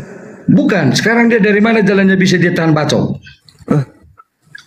Loh, kalau dia diberikan keramah dari Allah, caranya gimana? Loh, kan Allah mengajarkan ada yang disebut mujizat. Percaya enggak Anda? Bukan soal mujizat. Yang bisa bersekutu dengan jin. Lalu soal apa? Hanya dukun yang bisa bersekutu dengan jin. Loh, bagaimana Anda bisa mengatakan bahwa dia bersekutu dengan jin? Apa buktinya? Loh, dia nggak manusia normal. Manusia normal dipacok berdarah, dia nggak. Lalu bagaimana dengan Paulus? Bagaimana dengan Paulus? Paulus itu udah kita anggap palsu semua itu buku itu. Kenapa bawa? Oh, palsu semua. Alhamdulillahi rabbil alamin. Masya Allah. Alhamdulillah. Ya. Jadi kalau orang diberikan kelebihan itu nggak boleh rupanya. Kelebihan yang bagaimana? Ya, yang dilarang ini kan menyembah, menyembah selain kepada Allah. Jadi kalau ada orang diberikan, kalau ada orang misalnya Bang, diminta kemudian diberikan kemampuan untuk berbicara dengan makhluk jin seperti Bang Suma, apakah saya ini musyrik? Ketika saya ingin, insya Allah saya bisa. Bisa kita buktikan. Saya bisa. Bisa kita buktikan di depan orang banyak. Ya nggak bisa Anda buktikan. Yang bisa membuktikan cuma saya, karena hanya saya yang bisa lihat jin. Anda nggak bisa. Gimana Anda bisa membuktikan kalau saya lagi ngobrol sama jin, sementara Anda nggak bisa lihat jin? Anda makan. Buktikan. Berani nggak kau? Apa-apaan Bang? Apa-apaan? Anda mau ngapain? Saya Bang, dengarkan saya Bang. Bang, dengarkan saya Bang. Jangan emosi Bang. Jangan emosi. Jangan emosi. Kau bilang tadi kau santai. bisa. Saya ceritakan sejarah saya dulu supaya saya membeli sebuah gunung Bang. Dengar dulu. Kalau Anda tidak bisa duduk tenang, ya, mending Anda turun. Bang, saya sudah berapa kali buktikan, dan saya sudah berapa kali ditemukan saya ada di Makassar dan udah diam sudah kau diam. Saya sudah berapa kali ditemukan ada di Makassar dan orang juga melihat saya ada di kota lain. Ayo loh. Saya beli gunung Bang, tempat pemotongan pada masa penjajahan Belanda. Tidak ada satu warga pun yang berani. Dengarkan dulu saya. Tidak ada satu warga pun kemudian yang berani menginjakkan kakinya di gunung tersebut. Sampai hari ini, bayangkan, dari sejak kerajaan Belanda, kerajaan Goa, tidak ada yang berani menginjakkan kakinya di gunung itu. Saya beli tanah tersebut, gunung tersebut, apa kata pemerintah? Bapak mau ngapain beli tanah kayak gitu? Kami aja warga nggak berani ke sana, bahkan dulu mau dijadikan tempat pemakaman orang Bulukumba, tapi kemudian begitu mereka beli, mereka dihantui kembali, tanah itu diambil. Dulu bahkan pernah menjadi landasan angkatan udara, tapi mereka tidak melanjutkan karena mereka sering dihantui. Saya katakan apa? Berikan tanah itu, saya mau punya, saya ingin membelinya. Saya beli. Lalu saya berdoa kepada Allah. Saya katakan kepada Allah, ya Rabb, saya ingin cari nafkah di sini. Kalau memang ini berpenghuni, mohon perintahkan penghuninya datang ke rumah saya. Ya. Datang ke rumah saya Bang, penghuninya. Masa? Iya. Itu kenapa itu Bang? Anda mungkin nggak percaya, kan Anda nggak bisa lihat jin. Saya bisa.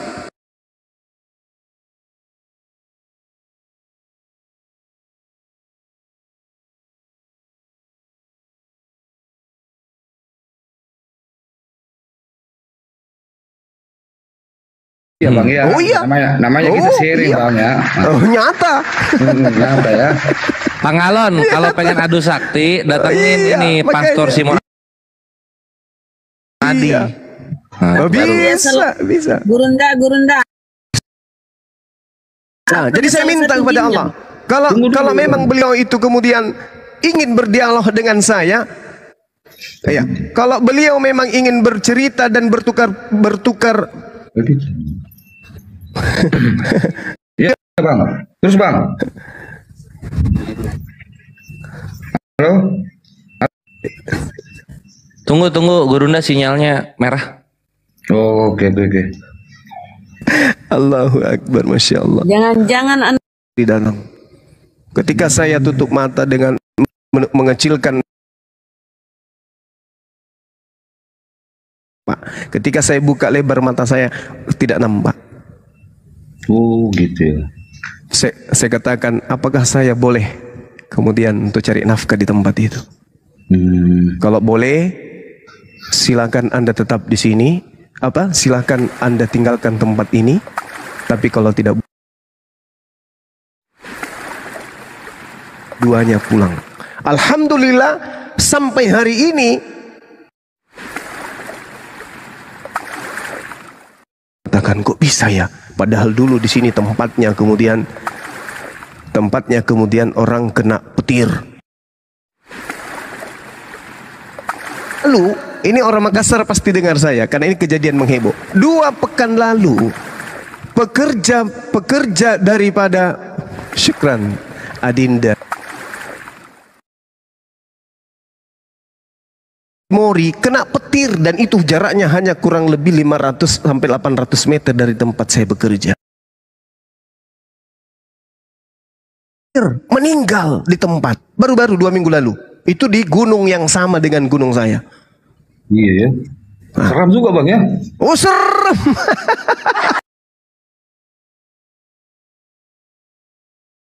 Tahu, nggak mungkin saya bohong. Disaksikan ribuan manusia kayak gini, nggak mungkin. Orang Makassar tahu 2 pekan lalu ada pekerja di pabrik Cemori disambar petir dan itu hanya kurang lebih 800 meter dari tempat saya. Petir di sana bang.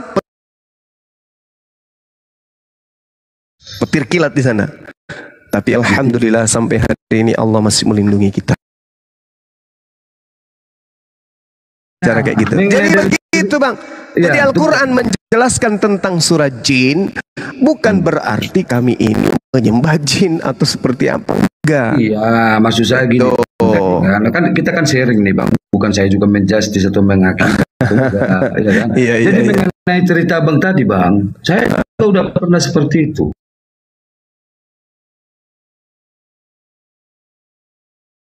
Wah kalau itu hebat juga itu. Iya, makanya iya. Makanya untuk membuktikan itu ada nggak berantem sama setan baru.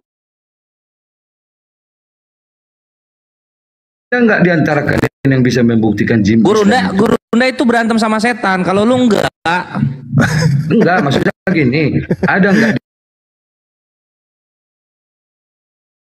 Dan biar saya datangi. Benar nggak dia punya agama apa dia bohong? Apanya itu? Maksud. Jin itu ada juga yang beriman. Jin itu bukan setan. Tapi jin yang kemudian ingkar kepada Tuhan itu golongan setan. Sama seperti manusia. Manusia itu bukan setan, tapi manusia yang ingkar kepada Tuhan itu bagian.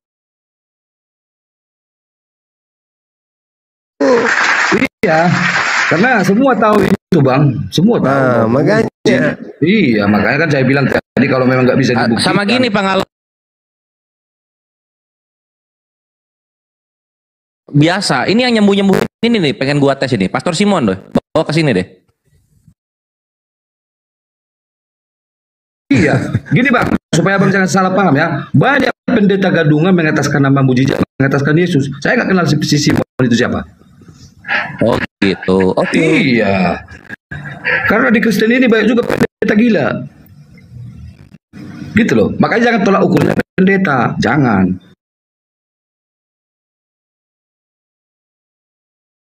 Mabuk. Banyak.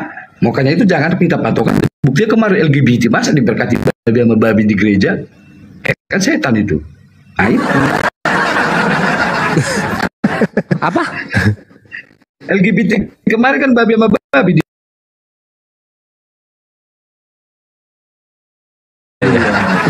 Itu namanya apa? Pendetanya udah gila, sinting. Dirasuki jin.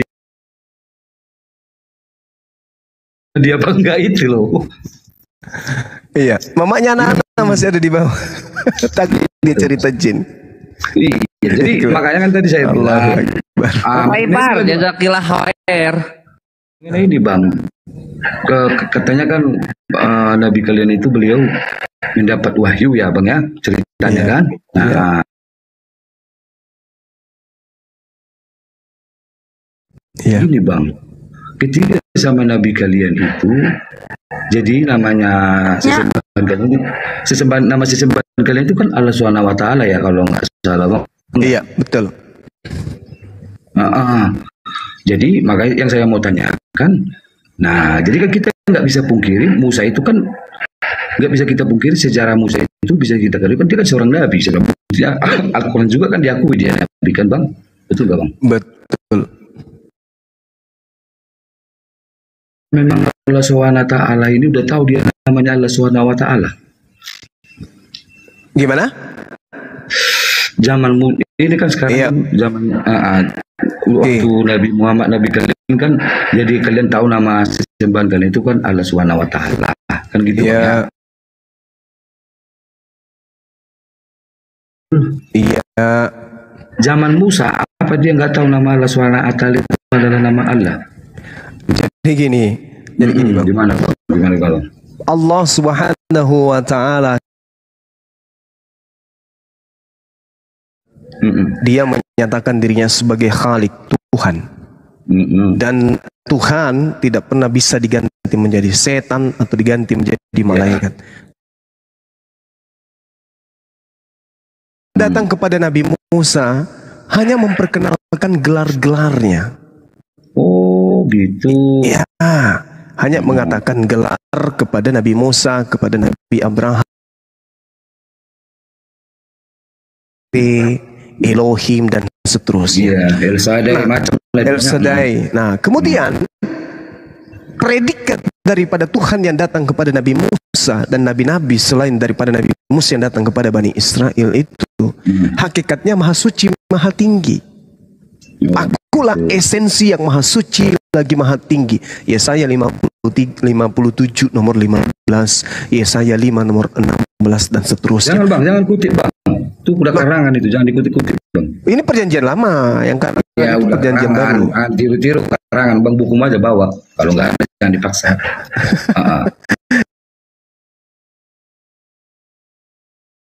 Ta'ala itu adalah artinya maha suci, maha tinggi.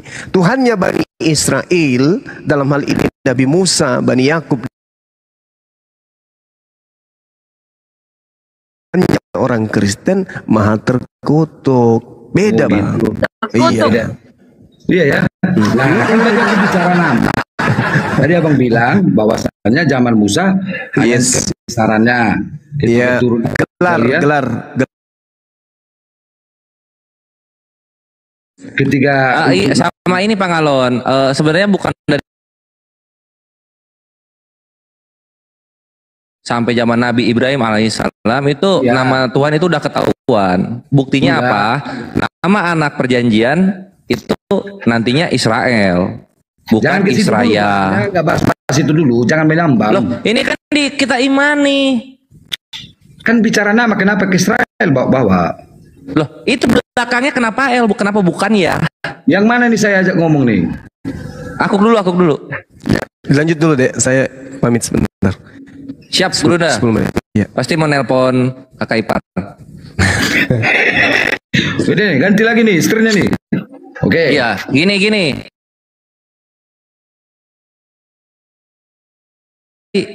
Anaknya Nabi Ibrahim, Ismail, Isra. Kenapa? Loh, kenapa jadi gitu pertanyaannya? Loh, itu artinya ada sisipan nama Tuhan di dalam anak perjanjian dan anak pemberkatan. Belum ada namanya, itulah intinya seperti yang dibilang Jumat tadi kan, sebenarnya simpelnya. Udah pas kan? Pas ya, Ismail, Isra. Allah. Daya. Iya Bang, ya. Kan zaman Musa namanya belum diketahui, hanya nama kebesarannya. Baru setelah ada kali nama Ta'ala, kan begitu kesimpulannya kan sebenarnya. Mantap. Ya, Mantap. Iya. Ya. Iya begitu. Jadi bagaimana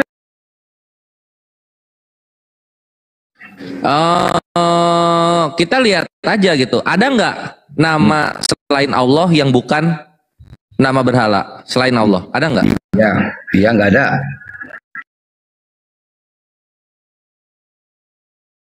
Itu kan ditulis di bukumu. Itu kan pengakuan imanmu. Sekarang mau saya tanya, di mana? Ketika dia membagikan nabi di Israel, satu Israel Yahudi. Ketika membagikan nabi di Arab, satu Arab Islam. Itu kan histori, sejarah. Tapi terbukti. Alah 1400 tahun masa masih belum puas. Berarti Tuhanmu itu nggak ada kuasa nama Allah SWT. Hah? B? CDF? Kenapa satu Arab bisa Islam? Banyak pemujanya. Apa? Kenapa Nyi Roro Kidul banyak pemujanya? Mana? Aku lihat di YouTube di sayang sekali. Iya. Tapi namanya orang Israel itu kan banyak orang goblok. Malah Tuhan sana ya, agama negara pagan sana, penyembah dewa-dewa itu diambil ke sana dijadikan Tuhan. Sukses di negara pagan, kasihan ya. Iya. Padahal dulu juga zaman Elia orang Israel itu banyak membunuh nabi. Jahat Israel ini, memang jahat sekali. Iya, makanya Tuhanmu dibunuh di negaranya sendiri karena tidak sukses mengkristenkan sana itu Yahudi. Kenapa ya Tuhan nggak sukses ya? Apa programnya itu ditolak ya? Programnya ditolak. Iya, kok Tuhanmu gagal gitu loh? Karena pengajarannya memang Tuhanmu ditolak gagal, dunia. malah dibunuh di sana itu. Pengajarannya ditolak Tuhanmu dunia. gagal ya? Jangan-jangan Tuhanmu palsu, ditolak di negaranya. Buktinya apa? Buktinya apa, Bu? Kenapa ya? Kamu nggak berpikir ya pakai otakmu? Kenapa dia tertolak di negaranya sendiri? Karena kelahirannya dia tertolak. Ajarannya berat. Ajarannya salah. Loh, ajarannya menyesatkan. Bunda, bukan. Ajarannya tidak menyesatkan. Ajarannya itu terlalu berat. Contoh, barang siapa yang meminjam uang kepadamu, jangan kau tolak. Mereka nggak sanggup. Barang siapa yang mengajakmu jalan 1 mil, maka kau jalan 2 mil. Mereka nggak sanggup. Barang siapa yang ditampar pipi kiri, kasih yang kanan. Barang siapa juga seandainya meminta bajumu, kasih jubahmu. Ajaran Yesus itu, ya dengar dulu bang. Ajaran Yesus itu ajaran yang tidak mampu dilakukan oleh manusia. Pertanyaan saya, Yesus ngerti nggak sih hamba-hambanya ini? Kok ngasih kerjaan yang nggak sanggup dilakukan gitu, berat banget. Ngapain dikasih gitu loh? Gimana bang Pangalontok? Oh gitu. Ya. Iya lah bang. Tapi sedikit bang, nanti abang jawab ya sedikit. Analoginya gini. Ya oke. Analoginya begini bang. Saya punya anak umur 5 tahun, tapi saya kasih tugas buat apa? Mengangkat 5 karung goni semen. Kurang ajar saya berarti sama anak saya pak. Gitulah pak kira-kira lanjut. Oke. Boleh saya ngomong bu? Boleh pak. Dilanjut. Jadi sebenarnya apa Ibu? Sebentar. Ya, silakan Bu. Kenapa Tuhanmu gagal di Israel sana? Dia gagal mengkristenkan tanah Israel. Kenapa? Karena ajarannya itu berat. Tempeleng pipi kiri, kasih pipi kanan. Sini ku coba ku tempeleng pipimu. Apa kau kasih lagi yang kanan? Mau ku coba? Karena berat ajarannya, makanya ditolak kelahirannya. Tempeleng pipi kiri, kasih lagi pipi kananmu. Mau nggak ku tempeleng pipi kirimu? Kasih lagi pipi kananmu, mau nggak? Itulah dia kenapa tertolak, ajarannya konyol. Iya, dia ditolak di sana kelahirannya. Coba Rasulullah karena benar ajarannya. Dengar ini perbandingannya. Rasulullah karena benar ajarannya, sekalipun dia bukan Tuhan, hanya nabi utusan, dia sukses mengislamkan tanah Arab. Tuhanmu gagal total, malah diludahi kemarin tuh salibmu di sana. Kasihan sekali, aku prihatin ya. Turut berduka cita. Lanjut. Oh gitu. Udah ini. Udah. Bang, bang baca bang ayatnya. Ini kalau lakukan. Enggak bang, aku bukan mau ini abang ya, bukan mau ngeroyok abang lah. Aku cuma mau ngasih info aja sama abang. Bebas sama saya enggak coba bang baca ini ya. Ini yang enggak sanggup kalian lakukan loh. Berilah kepada orang yang meminta kepadamu, dan janganlah menolak orang yang mau pinjam daripadamu. Ini ajaran Yesus kan bang, disuruh kalian meminjamkan orang yang pinjam uang sama kalian kan. Nah coba aku pinjam duit sama bang 5 juta, bisa nggak? Oh, boleh saya ngomong bu? Boleh bang, silakan. Jadi menyikapi hukum-hukum Yesus itu kita nggak bisa secara mutlak, secara kontekstual, supaya kita jangan tersesat dalam berpikir. Itu artinya apa bu? Contoh, bila pipi kananmu ditampar, berikanlah pipi kirimu. Kalau dalam pemahaman secara hikmat, artinya apa? Jika kau tidak sanggup memberikan pipi, jika kau tidak sanggup ditampar, dan kau tidak sanggup untuk dibalas, oleh karena itu jangan lakukan seperti itu. Jika kau tidak mau disakiti, jangan sakiti orang lain. Berarti itu bukan secara harfiah ya, itu alegori ya? Bukan, seperti itulah. Alegori. Itulah hikmah yang saya dapat. Oke, ya terserah kau lah ya. Tapi pertanyaan saya, Iya, kenapa Tuhanmu gagal mengkristenkan orang-orang sebangsanya? Oh, kalau dibilang kata gagal itu Bu, sebenarnya kalau menurut pandangan hemat saya, aku aja orang yang percaya Yesus itu mengikuti ajarannya, aku aja Bu kadang-kadang menyerah. Tapi kalau saya pikirkan itu ajaran memang benar-benar itulah ajaran kasih. Contoh. Kenapa gagal di tanah kelahirannya? Sebentar, kenapa dia gagal di tanah kelahirannya? Sementara di tempat lain dia sukses. Ada apa nih? Iya karena Kenapa di negara pagan dia sukses, bahkan di kita hari akan dirayakan hari ulang tahunnya, sementara di tanah kelahirannya nggak ada yang merayakan hari ulang tahunnya Tuhanmu, malah dirayakan di Vatikan sana di negara lain. Entah kok bisa di gitu Eropa. Ya. Iya kan mau lagi dirayakan ulang tahunnya Tuhanmu, di tempat kelahirannya tidak dirayakan loh. Di tempat lain dirayakan, ada apa ini? Kok dia segitunya tertolaknya di tanah kelahirannya? Itulah ya. Boleh saya ngomong, Bu? Ya, sadarlah. Kenapa? Ini Bang ayatnya Bang nih. Yang mana? Ini Bang, ini sebenarnya aku jujur ya, kalau aku sebagai umat Islam senang aku punya tetangga orang Lu Kristen. Pangalon, syukurin. Ini bukan keroyok. Abang ini baik loh. Gini ya, aku tuh senang kalau ada orang Kristen tetangga aku. Coba, kenapa Bang? Coba lah Bang jawab ya. Nanti Abang tanggapin ya. Pertama, kalau aku lagi pusing, lagi gabut, ya kan pengen numbu orang, aku datangi orang Kristen, aku tampar kalian. Kenapa? Kalian pasti kasih pipi kalian sebelah lagi. Aku nggak perlu samsa. Kedua, kalau aku pengen jalan-jalan ke Bali, kalian ajak aku ke Hawaii. Soalnya apa? Dan siapapun yang memaksa engkau berjalan sejauh 1 mil, berjalanlah bersama dia sejauh 2 mil. Aku pengen ke Bali ya kan, aku ajaklah kawanku yang Kristen. Dia harus jalan-jalan sama aku setelah ke Bali, ke Jakarta, habis itu terus mutar-mutar ke Australia. Itu enak punya tetangga Kristen ini loh. Kalau minjam duit nggak boleh dibalikin. Yesus bilang jangan dibalikin dan tidak boleh menolak. Sungguh aku sangat senang punya tetangga Kristen. Sayangnya nggak ada yang mampu ngelakuin ajaran Yesus. Ini Yesus kenapa? Kok udah tahu umatnya kayak kalian nggak mampu, kok dikasih juga ajaran yang berat kayak gini Bang? Apalah maksudnya Yesus gitu? Diperintahkan harus sempurna seperti Bapa, tapi kalian nggak mampu ngerjain. Gimana itu? Aku kayak gitu. Iya. Udah ngikutin ini, jadi miskin. Jadi miskin loh. Lanjut Bang, kayak mana itu Bang? Bang jadi tetanggaku besok ya, biar aku kalau pengen nampar orang abang ku tampar. Jangan, iya silakan Bu, kalau itu menurutmu hal yang baik lakukan. Loh, itu ajaran kalian kok. Saya ingin membantu kalian menjalankan ajaran kalian. Ketika saya membantu abang menjalankan ajaran abang, saya berpahala di agama saya. Akhirnya saya membuat abang menjalankan ajaran Yesus loh. Berpahala loh saya. Gampang abang. Iya, lanjut Bang, gimana? Jadi menurut abang Yesus itu tahu tidak kapasitas hamba-hambanya? Tahu lah. Kenapa dia kasih perintah-perintah yang berat dan tak mampu kalian jalani? Dia mau menyulitkan kalian, rupanya? Enggak. Biar saya jelaskan Bu. Oke, silakan. Oke. Udah. Jadi saya juga pernah seperti itu Bu, berpikir. Iya, saya orangnya Kristen, bukan Kristen apa ya, konstan enggak. Saya penasaran tinggi. Masa begitu?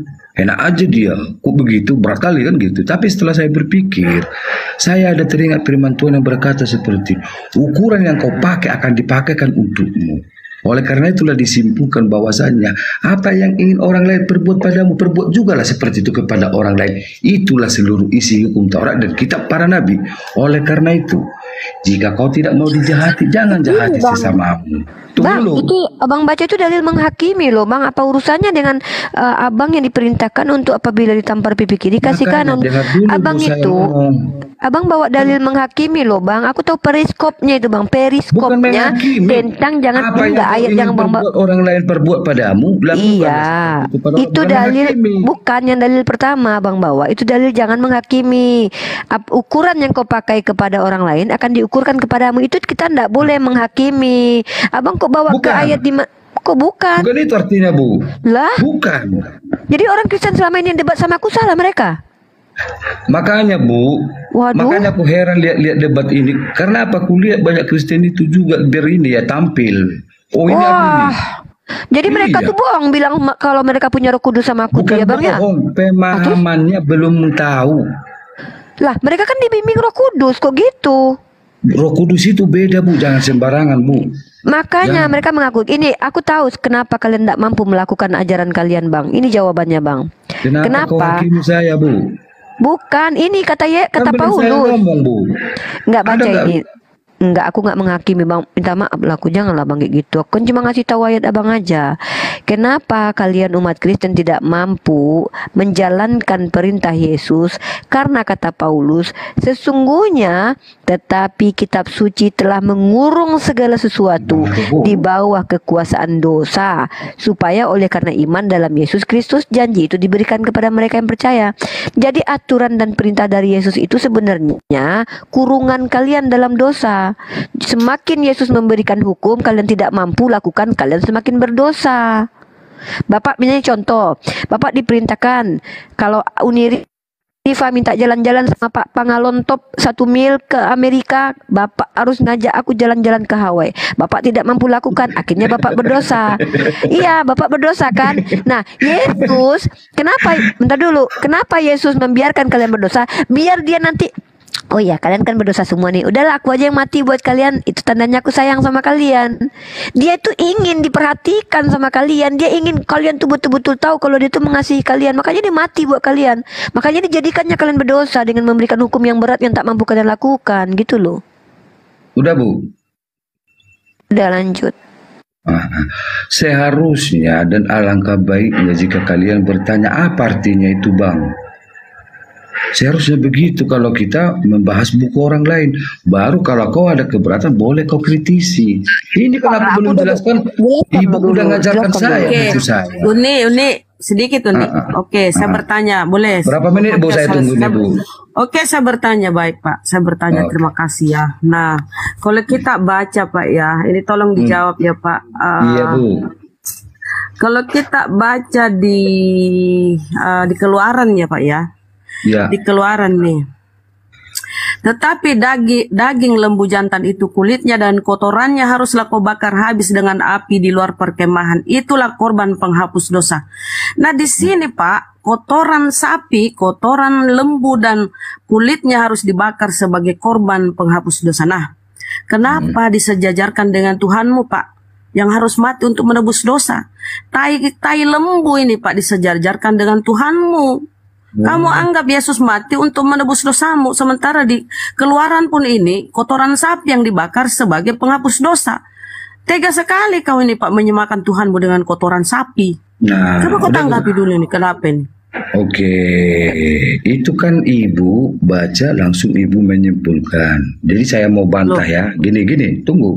Nah, mengenai kitab Imamat, Kejadian, Keluaran, Bilangan, Ulangan, itulah perjalanan bangsa Israel dan disitulah muncul hukum-hukum Tuhan yang diturunkan kepada Musa. Ada namanya korban penghapus dosa, ada korban pentahiran. Saya tanya kenapa disamakan Tuhanmu? Jangan kau kenapa disamakan Tuhanmu dengan kotoran? Kotorannya haruslah kau bakar habis dengan api di luar perkemahan. Itulah korban penghapus dosa. Di sini Tuhanmu disejajarkan dengan kotoran sapi. Karena Tuhanmu Yesus pun kau anggap itu Tuhan menjadi korban penebus dosa, disamakan dengan korban kotoran sapi ini yang dibakar. Oh berarti kenapa salah kau samakan Tuhanmu? Berarti nggak boleh begitu ya? Ya bukan nggak boleh, itu saya hanya bertanya ke kamu, kenapa Tuhanmu disamakan dengan kotoran sapi? Kan aku udah mau jelaskan, Ibu bantah gimana aku mau Apa yang kau jelaskan? Apa yang kau jelaskan? Ibu bilang aku nggak ada yang kau jelaskan, kau hanya khotbah. Punya waktu menjelaskan 3 detik. Iya, kan dengan saya baik. bertanya kenapa? Loh. Ya harusnya kau jawab, ya memang begitu ceritanya Bu. Ya udah, Bukan. aku terima. Beda Terus kenapa? Loh, Ya apa? Itu kan korban, begitulah cara Tuhan dulu dalam melakukan peribadatan kepadanya menurut zaman Musa. Terus kenapa kau manusia kau korbankan sebagai penghapus dosa? Siapa yang Sementara mengkorbankan? para nabi-nabi terdahulu hewan, bahkan kotoran sapi, kotoran lembu yang dijadikan penebus. Kenapa Tuhan kau jadikan penebus dosamu? Loh, sekarang Bu saya mau tanya. Di mana akalmu? Enggak. Di mana akalmu coba? Iya, saya mau Di mana tanya akalmu? dulu. Iya, saya mau tanya. Di mana akalmu? Oh, saya bertanya, kau tanya lagi. Loh, kan Di saya mana udah jawab akalmu? tadi Bu. Apa kau jawab? Itu kan zaman Musa. Di mana perintah Tuhan? Di mana perintah Tuhan mengganti korban penebus dosa itu dengan manusia? Mana? Tuhan meminta korban manusia mana? Oke, Ibu benar nih. Alkitab saya salah. Boleh saya bertanya? Wow, enak saja kau cari aman. Enak saja kau kampret. Apapun kubuat alasanku, Ibu nggak terima. Oh, itu orang putus asa. Ambil tali kau gantung diri, kau putus asa itu nggak bisa jawab. Bukan, Hati Bu. saja kau kalau begitulah. Makanya saya mau tanya bagaimana Tuhan Pintar kali kau berkelit. Dasar cari aman. 3 detik boleh menjawab ya, Pin ya. 3 detik, silakan yang mau menjawab. 3 detik. Iktala, silakan. 3 detik ya kalau menjawab. Iktalauhu. Halo, iktalauhu. Ada yang mau ditanyakan? Nanti kita jawab 2 detik. Assalamualaikum warahmatullahi wabarakatuh. Waalaikumsalam warahmatullahi wabarakatuh. Gimana? Warahmatullahi wabarakatuh. Ya saya senang dengar suara Bang Juma. Loh, kenapa Pak? Itu naik masih mau naik Pangalon, kirain kemana? Ini peles-peles sudah ngomong belum, Pin? Peles-peles atau ektalahu ada yang mau diomongin lagi? Ini ya, kawan-kawan Karisteng ya. Kalau udah berhadapan sama Bunda Rahma, kalian tuh cuma punya 3 detik. Waalaikumsalam Pak Hen. Gunakan dengan baik. Lebih dari itu lu belajar, dilindas lu. 3 detik. 3 detik gitu loh. kalian menjawab ya. Oke, silakan peles-peles ini muslim non muslim kah? Peles-peles. Nggak ada lagi Sadeli yang antri di bawah Sadeli. Ini Karisteng kalau naik ya. Argumen cuma gini. Karisteng. Gitu-gitu itu dijawab sama Bunda Rahma tuh. Iya, naik Karisteng. Kalian nggak bisa napas kalau sama Bunda Rahma. 3 detik kalian menjawab ya lah. Naik Karisteng. Mana ini? Nggak ada lagi kah? Ini peles siapa dulu, Pin? Siapa dulu si peles ini, Pin? Nggak bisa, itu sinyalnya hancur terus. Oh, hancur banget sinyal. Halo, selamat pagi Sapran France. Noise sekali. Di mute dulu kalau masih noise itu. Sapran France bisa cari tempat yang agak tenang untuk bisa berkomunikasi dengan kami yang di Komal sini. Kalau sudah agak tenang silakan dibuka mic-nya Sapran. Peles, halo Peles. Halo Peles, selamat malam. Selamat pagi. Wah, tiap mau buka mute dia ini. Halo Alex, selamat pagi. Selamat pagi, assalamualaikum Kak. Waalaikumsalam. Ya Alex, muslim atau non muslim Alex? Saya sudah muslim Kak. Sudah muslim ya? Oh, sudah bersyahadat. Baru disyahadatkan Oh, sama masya Allah, masya Allah, barakallah. Ini yang main Karisteng tadi siang ya? Gimana Bang? Sempat main ke room Karisteng nggak tadi siang? Iya, ada. Oh iya, pantesan. Gimana gimana kesannya ketika main ke sana? Ya, semua pengen menarik lah Bang. Saya ikuti aja iramanya gitu. Oh, oke. Iya aja namanya. Tapi ngomong nih Bang Sugi dari tadi kok nggak ada suara dia. Oh, tidur udah tua. Tidur sudah tua. Si Kelvin. Oke, Sapran, halo Sapran. Selamat malam Sapran. Una Jasmine tuh saya Karisteng katanya. Silakan Bunda Jasmine, Bunda Jasmine. Una Jasmine. Una Jasmine silakan minta permintaan naik. Kalau nggak dijambak aja host. Una Jasmine kalau mau naik silakan. Iya, Bang Alex. Teringatnya untuk Bang siapa ini tadi? Empau itu Kristen. Empau Ya, apa? kenapa? Tadi sempat lama juga menonton pas aku naik ya bang. Enggak, Yang aku tadi itu. dapat laporan. Oh, Ada mualaf belajar tentang Islam, nanyanya malah ke room Karisteng gitu katanya. Makanya aku nanya kesannya gimana. oh, karena kan saya perhatikan kan room itu kan banyak yang dari mualafnya kembali ke Kristen kan begitu. Oh. Jadi saya mau ikuti gitulah apa masukan mereka yang mereka sempat sudah pelajari Al-Quran kan begitu. Jadi, Ya coba ditanya setelah mereka kembali, mereka masuk Islamnya gara-gara kawin nggak gitu. Pas mereka kembali istrinya ikut nggak? Nah, nanti ketahuan tuh di situnya. Karena memang banyak trik-trik yang dilakukan oleh Dinikahi ya. belum Dinikahi terus dikristenkan. sampai ke sana siap. Pelan-pelan aja Bang Alik ya. Namanya itu nikahsasi ya Pin ya.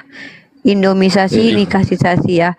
Oke, kita sapa nih Una Jasmine nih Bang Alex, biar teman-teman non muslim bertanya dulu ya. Kalau kita bisa jawab insya Allah kita jawab.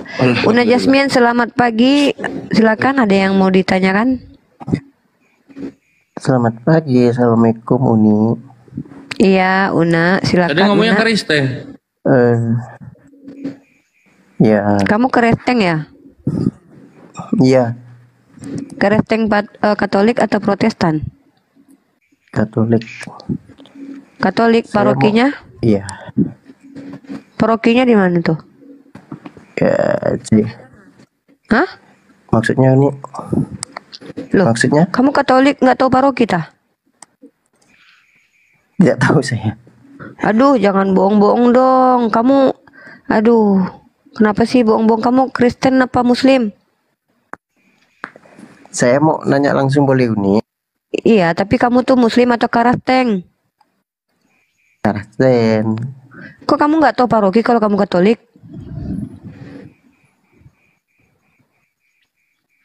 Ya, aduh parah ini. Gak boleh loh nyamar-nyamar jadi serigala berbulu domba itu loh.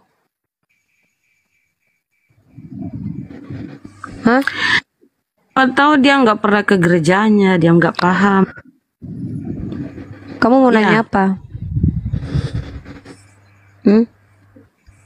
Menyembah Mau nanya Yesus apa? atau menyembah Allah? Una iya. Jasmine.